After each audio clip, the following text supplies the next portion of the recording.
Let me set the scene. If the current state of the world could be represented by the dark, scary guest room in your grandmother's house that you were forced to sleep in, along with the ghosts and monsters that lingered under your bed, indefinitely waiting for you to go to sleep, social media is the TV you keep on playing Nick at night, hoping to eventually lull yourself to sleep and allow the monsters to take away your life quickly and peacefully in your slumber. That was dramatic.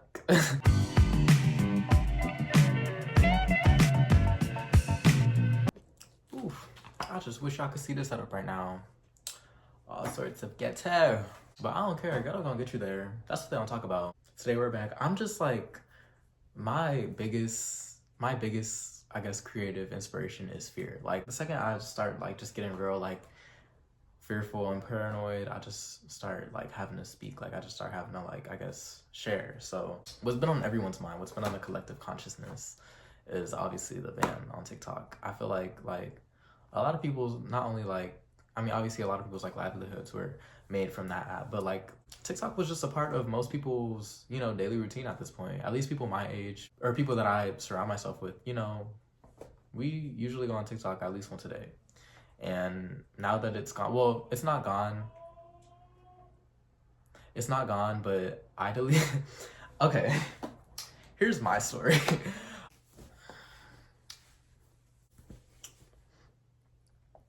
So the night that TikTok got like went like AWOL or whatever, like I literally decided, I'm like, okay, I'm not gonna hold on to it anymore.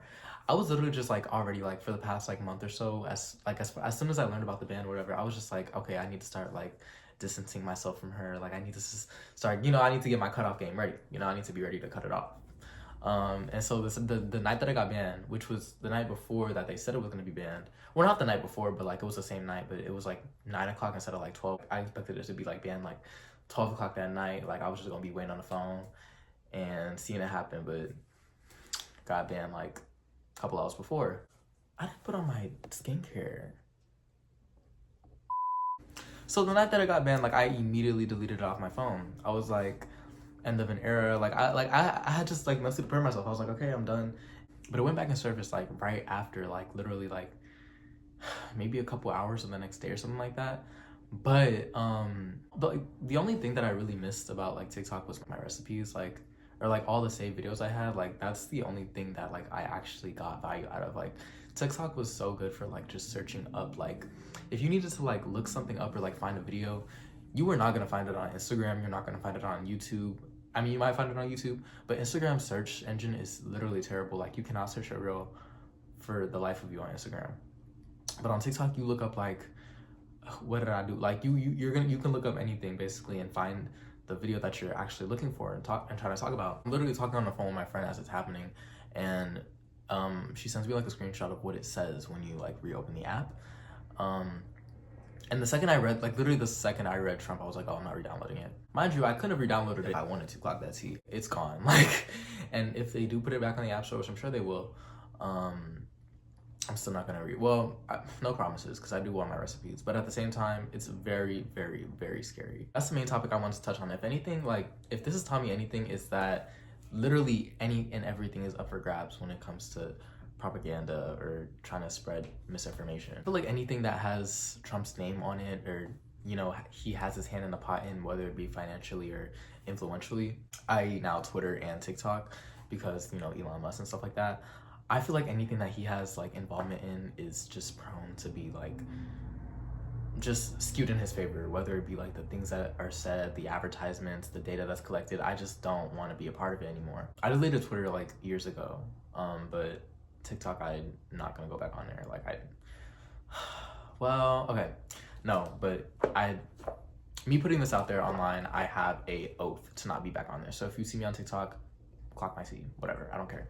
Basically, the thing that's sought after from like ByteDance, like the parent company of TikTok, is like the data of the users, which is like, I'm pretty sure it could be used for like either advertisement or like AI like programming, I think.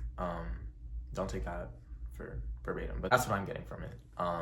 But yeah, all this is teaching me is that our attention must be a really sought after asset for these companies to be doing all this stuff over the banning of one social media app. And obviously it's not just an app. You know, many people have their livelihoods off of there. 170 million people use that app daily. But at the same time, for the president of the United States, not my president, but for the president of the United States to be dipping his dirty little fingers and toes into that, it must be something that's pretty important, and it must be something that we need to, you know, look into, evaluate deeper. One thing that I would stand 10 tones down on is any, like, he has a financial, there is some type of incentive involved in him, you know, attaching his name to that app. And whatever it is, I don't trust it. I don't want to be a part of it. And so because of that, I just don't have any interest on being on the app, at least like morally. Like, I don't know if like, you know, I'll stand on business, but okay, I will. I'm going to say on the internet that I will, because now there's like an obligation, you know? But I'm gonna say, okay, I'm gonna stand on business. Yeah, okay. But our attention and the things that we pay attention to is obviously very valuable in the hands of these people in power. One thing I want to highlight is the fact that social media is probably the most like fundamental way that we all gain like information, at least in today. In terms of people that I know or that I surround myself with, most people don't really look at the news. Most people don't really read articles, and that's okay. But it just gets to a point where we have to be kind of a little bit more mindful of the people that we are taking information from, and that is also to say that you need to be mindful of the information that you take from me. Like, I am certainly within the bounds of criticism in terms of the information that I share.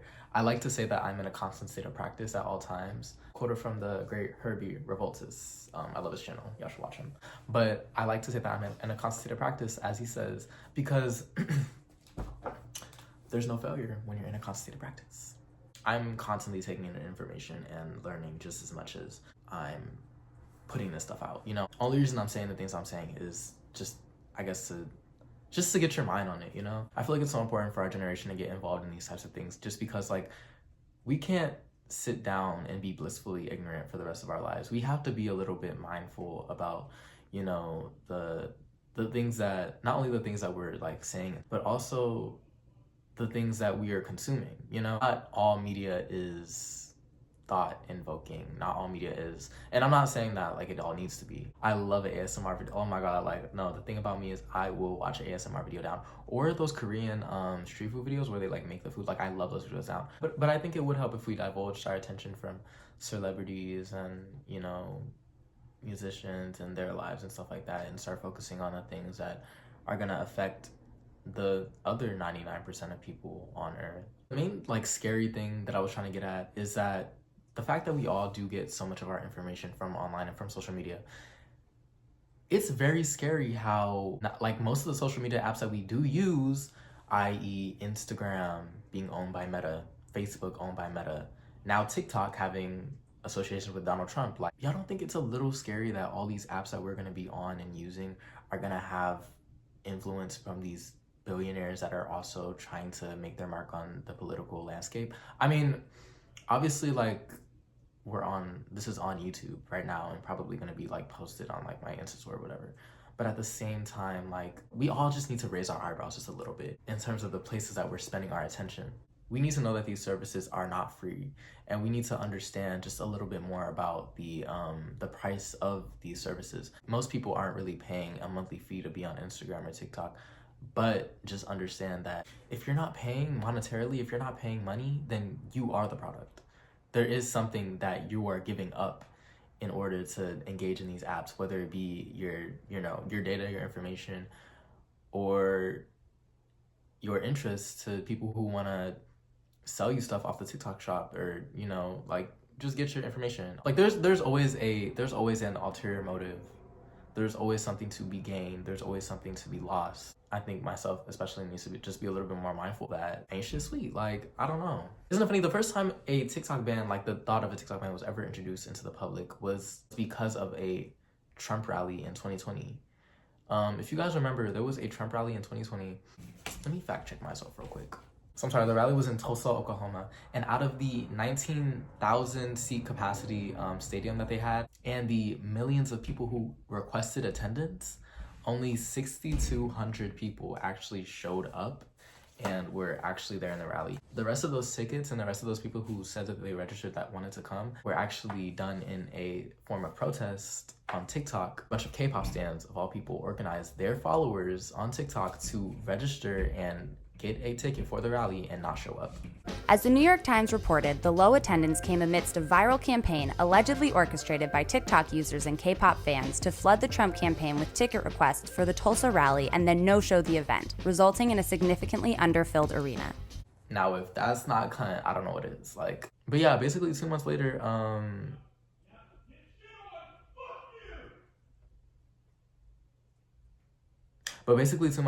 that's when the TikTok ban was proposed.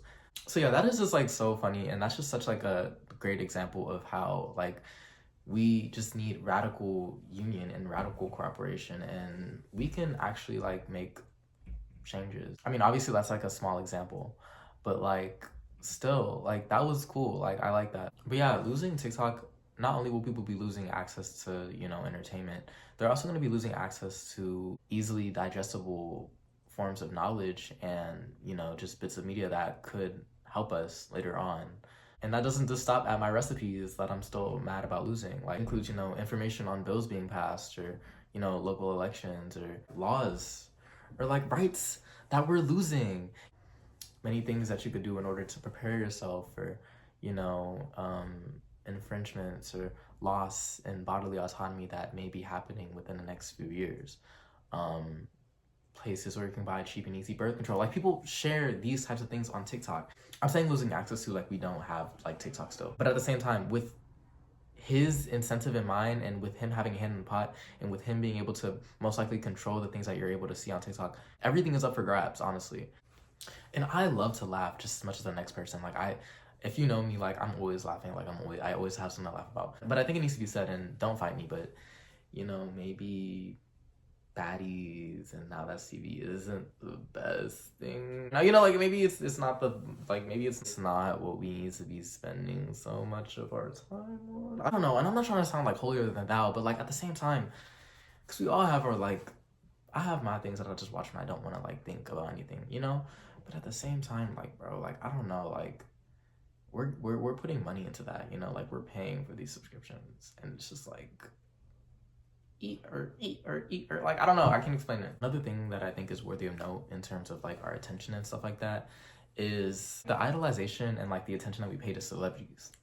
And I don't know, when I used to see like videos or like people being like, save us Trump, save us Donald Trump, or like just people like regarding him as like some sort of deity or some sort of like godly figure, it also just kind of like put the mirror back towards me and the way that I kind of treat celebrities or people that I've honestly never have and probably never will have like a real life conversation with in person. And it's just like you really just need to like keep in mind, like these are not like, you do not know this person. Like as much as I love Ariana Grande, as much as I love, you know, Beyonce, as much as I love those people, like if this world was about to blow up and they had the chance to get on that rocket ship and go to Mars and figure out what was going on, like they would do it.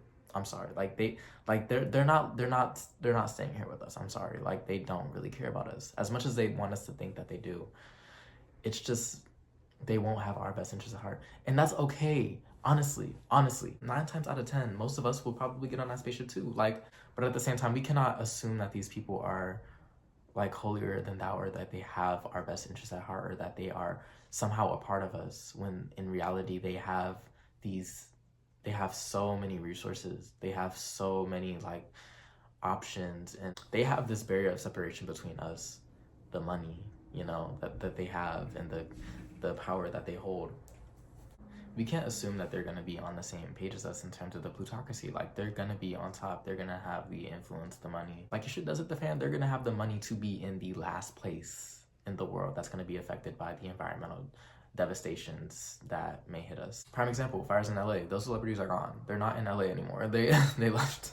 They're asking people like us to donate. They're asking us to donate to these funds and these GoFundMes and stuff like that. Meanwhile, they're in Colorado somewhere. I don't know. Wherever there isn't a fire, that's what they are. New York, probably. I don't know. Like, like it's just scary. Like, we need to just stop regarding these celebrities as anything other than brands, visuals, you know, like people who have artistic talent, I guess. That's all that we need to see them as. We don't need to see them as any sort of morally superior people. We don't need to see them as people that we need to listen to or people that we need to be sided with politically, because honestly and truly they are not. And that's not to say that all celebrities are just evil at heart. It's just to say that they don't know you. End of story. They don't know you. Like, I can't explain it, but they just don't. They don't know you. You don't know them.